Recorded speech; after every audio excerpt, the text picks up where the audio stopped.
I want to start with this. Lakers-Celtics played last night, but the bigger issue, it's a regular season game. Let's not make too much of it. The bigger issue, though, these are the two biggest brands in the NBA, and they're both kind of in trouble. I'm going to address the Lakers for the first 5 minutes, and then I'm going to address the Celtics after that in a different topic. So let's start with the Lakers. These are big brands. Historically, Celtics, Lakers, biggest two. This is the Yankees, Dodgers, Red Sox, whatever, Cubs, Cardinals of baseball. It's the Notre Dame and Alabama, Ohio State of football.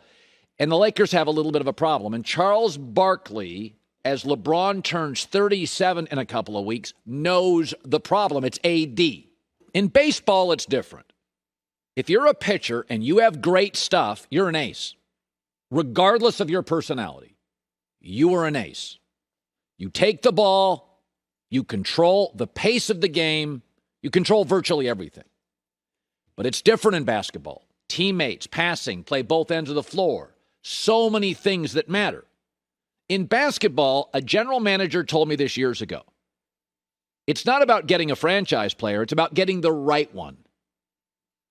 Talent alone doesn't make you a one. The Knicks thought Carmelo Anthony was, and he wasn't. He wasn't going to commit physically on the defensive end.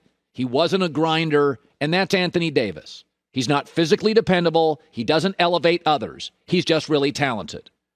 And right now in the NBA, we have three great players, Kawhi Leonard, James Harden, and Anthony Davis, and they are ones in talent, but twos.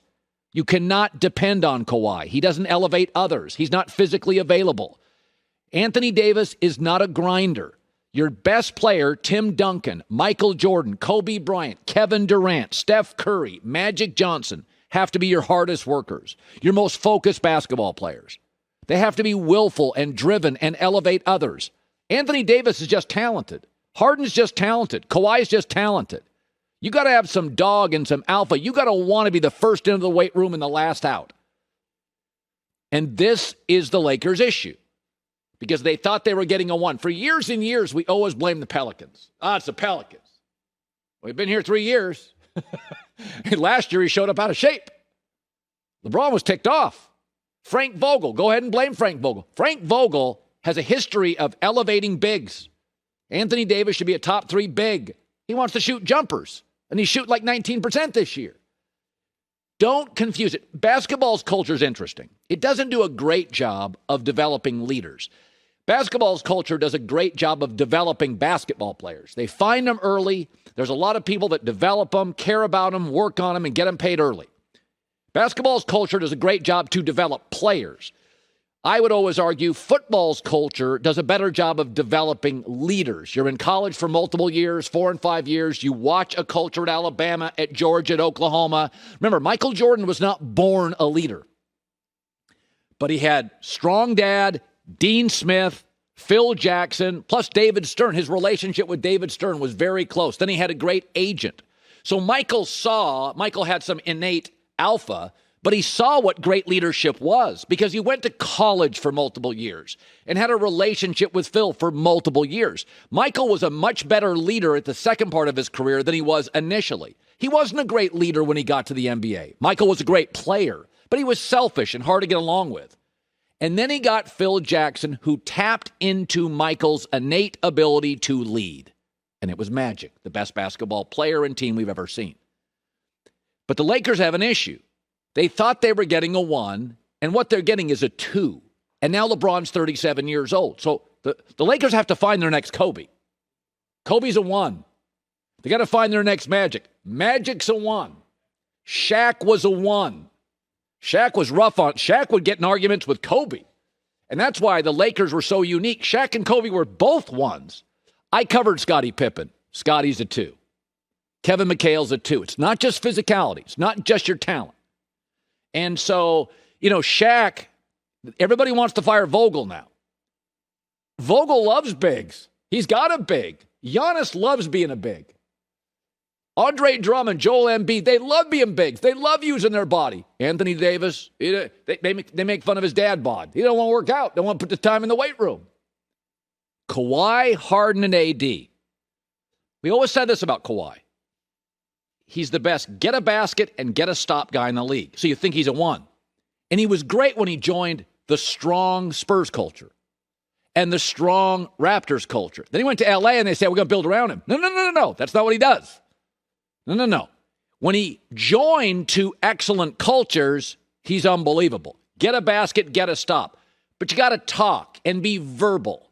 And you got to communicate. And you got to elevate others. And you got to be physically available. Kawhi and AD aren't. Should be ones, they're twos. Now go find your next one. All right, now let's talk Celtics. We all know this is the way it works. When you trade a great quarterback, you don't want him to come back to burn you. So if you ever have to trade Aaron Rodgers, get him over to the AFC.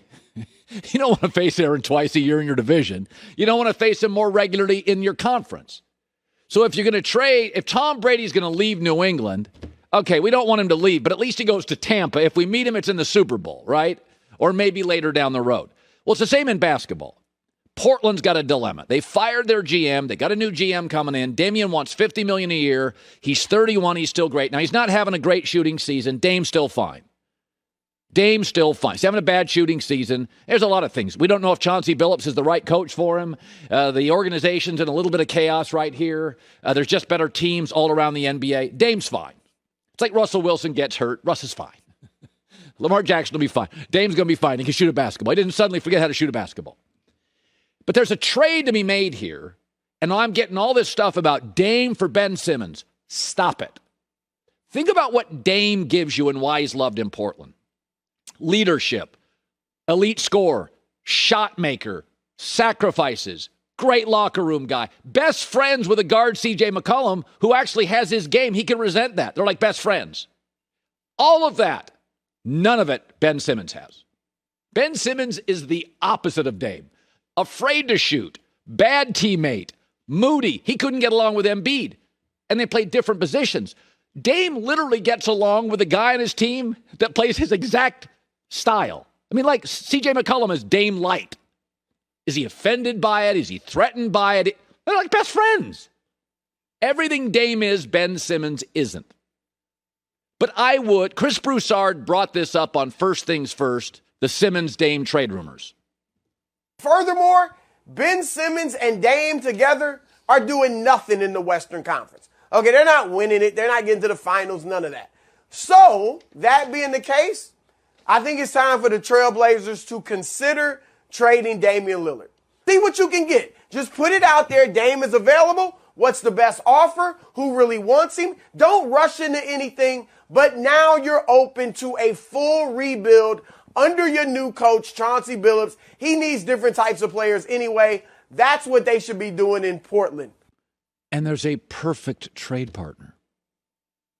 One of the rivals of the Sixers, who have Ben Simmons, is the Celtics. They're in that Northeast corridor.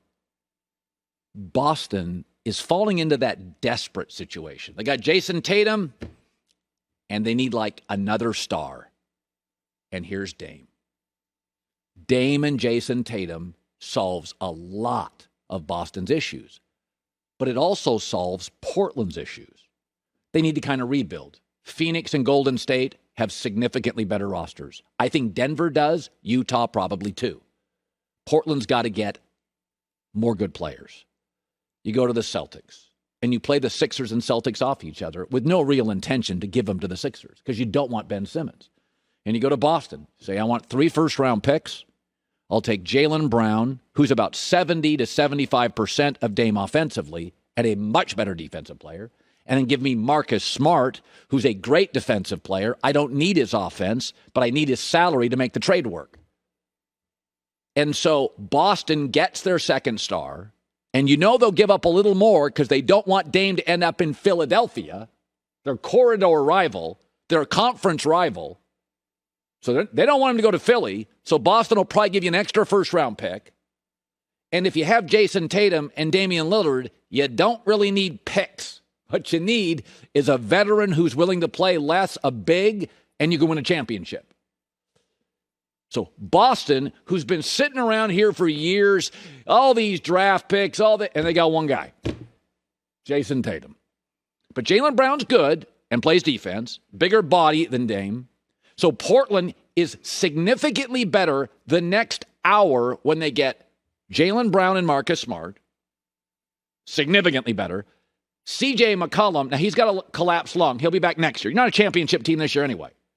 But in the West, where you have all these great offensive guards, I now just got significantly better and two guys that can defend guards. Jaylen Brown, Marcus Smart. C.J. McCollum back next year is not a defender, he's a scorer. So your backcourt's great. I get offense, I get veterans, I get smart, I get defense, that's fantastic. And in the West, you got to be able to defend wings and guards. Because everybody, you got Devin Booker on this team and Steph on that team and Clay over there. You got to have guards.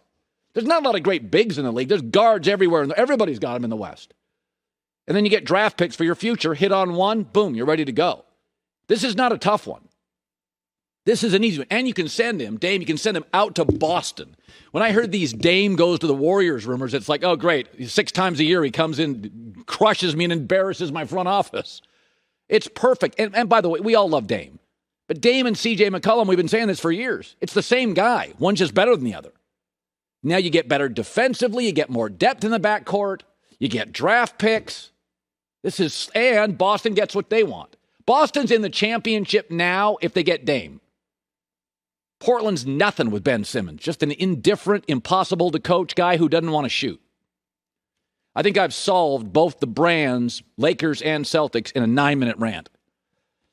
Why I don't run this league, I do not know. I am solving problems in America, both coasts. Laker issues, Celtic issues. Hi, everybody. Thanks for watching. Subscribe here to get the latest from the show. Also, be sure to check out more of the best clips from The Herd or go watch a few segments from other shows on FS1.